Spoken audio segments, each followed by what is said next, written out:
Go to the questions, and before that, some people may have it to understand this. So just let's delve into it a bit deeper so that we can understand what's it talking about. See, if I look at this passage, it talks about something which is experimentation, how it really happens, and how a lunar prospectus actually sent from Earth. From that we can determine the moon's core. So this is Earth, all schematic diagrams, and this is the moon. Prospector means say a probe or something like that, a satellite kind of. So it's sent from Earth and it is going around the moon. So something like this. And while going around the moon, it sends to Earth, say somewhere here in some NASA or somewhere. It is sending something called as some radio signals. Some radio signals are being sent. It is circling the moon. See, try to understand. It is the probe or something like this. See, this is the probe, which has been sent from the Earth.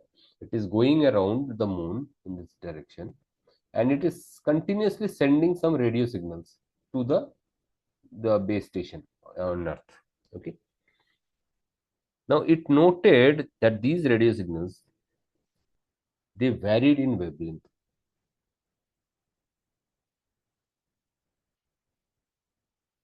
In the radio signals were noticed. But why the variation in the radio signals? This was because this probe or the craft has a change in velocity. Slight changes in the radio signal, that means slight change in velocity. If there is a change in velocity, then this might be, or this is definitely because of the gravitational pull of the moon.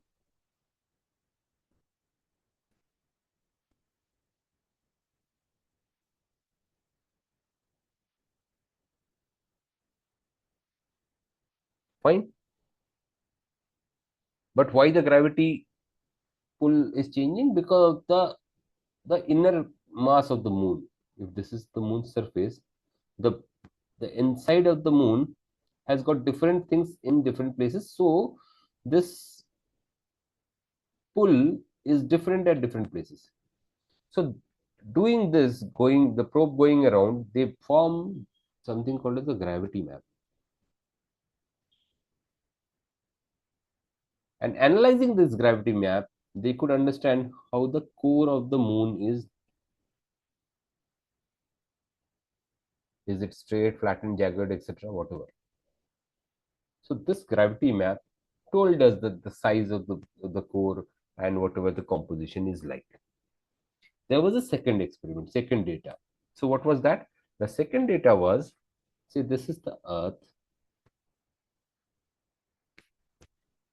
and say they are saying this is the, say this is the magnetosphere.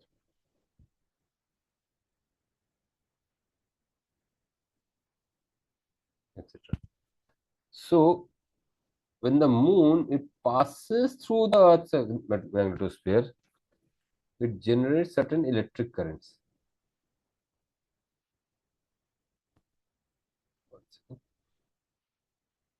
Electric current, which leads to magnetic field.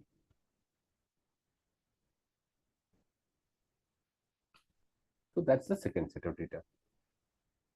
So this magnetic field can tell us the composition of the moon. So they cross-checked and found that the set of data more or less are in sync.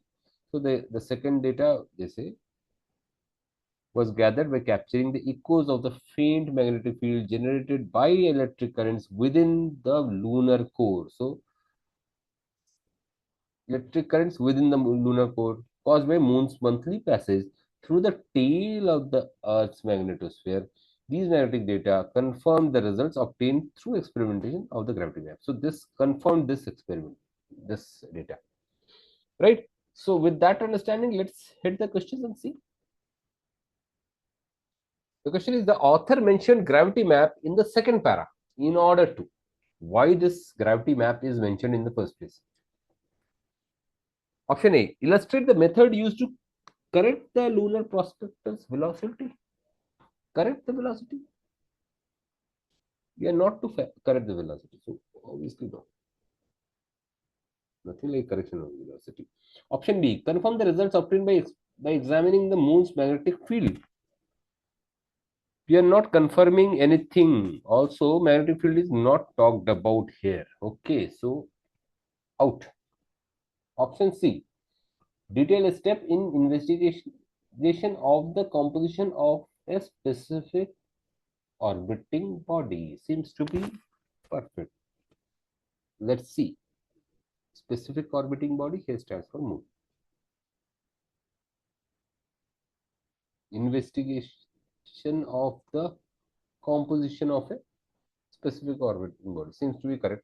Let's see option D. Detail a step in the investigation of the effects of gravity on the moon and the earth. On the moon.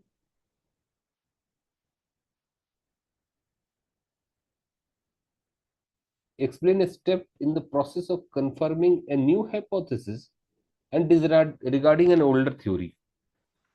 No, nothing like that. Option C seems to be perfect anyway. Let's see again. Detail a step in the investigation of the composition of a specific orbiting body. Absolutely perfect. Option C is the correct answer. Let's round it up quickly and see whether we are correct or not.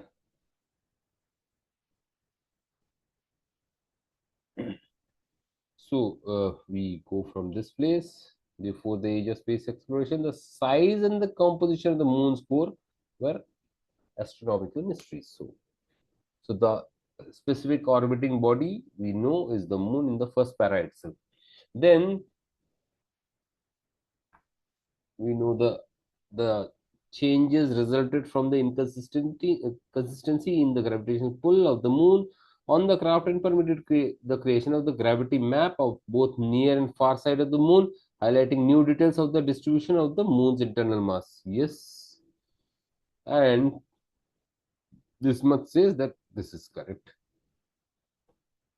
Analysis of the moon's lunar mass concentration, scientists have been able to determine that the moon is smaller, etc. What is the result? So option C, absolutely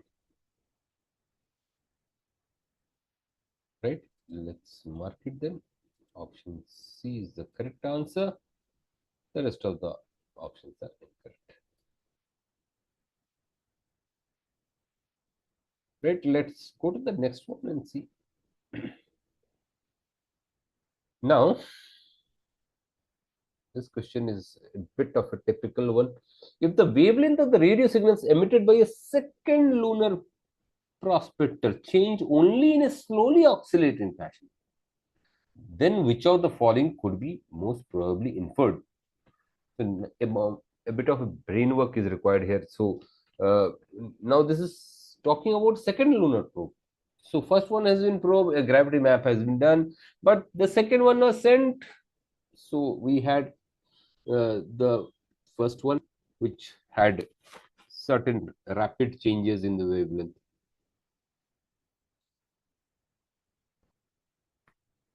This meant velocity changing faster.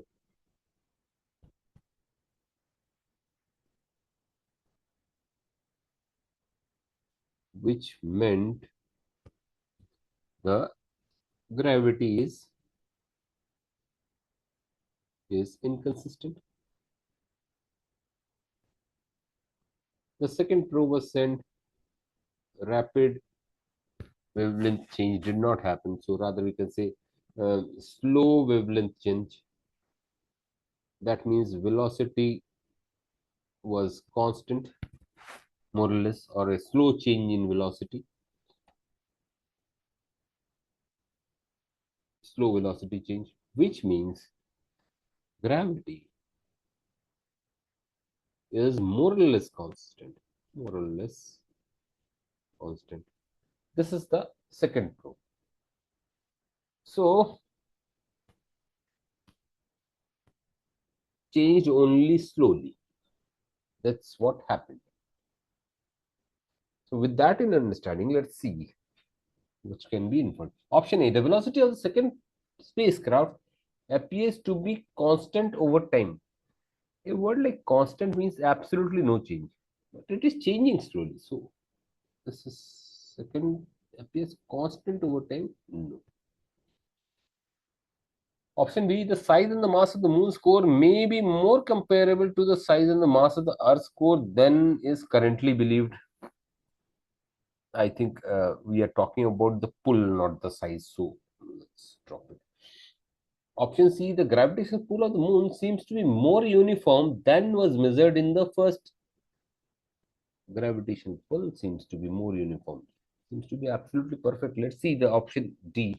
Earth and the moon seem to have originated independently. Not nothing of the origin has been talked about. It would be impossible to create the word like impossible. We'll drop it anyway. So see. The gravitational pull of the moon seems to be more uniform than was measured by the first spacecraft. Absolutely perfect. Let's round it up and see. Scientists measured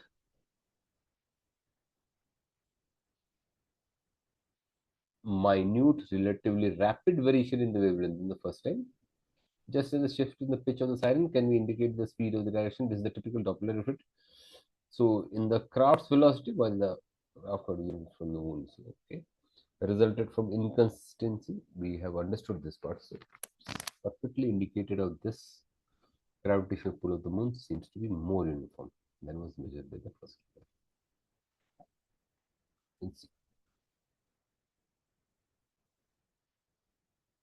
Let's mark the others as incorrect.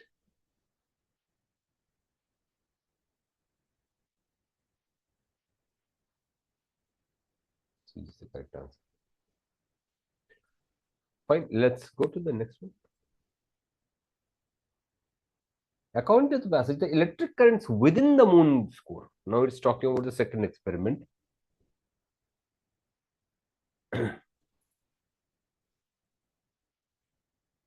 Option A, capture echoes of a faint magnetic field. This means that the magnetic field is in the moon itself. Absolutely not. Option B, are generated when the moon moves through Earth's magnetosphere. I think it's absolutely given. Call the results of the absolutely not radio signals and all. No.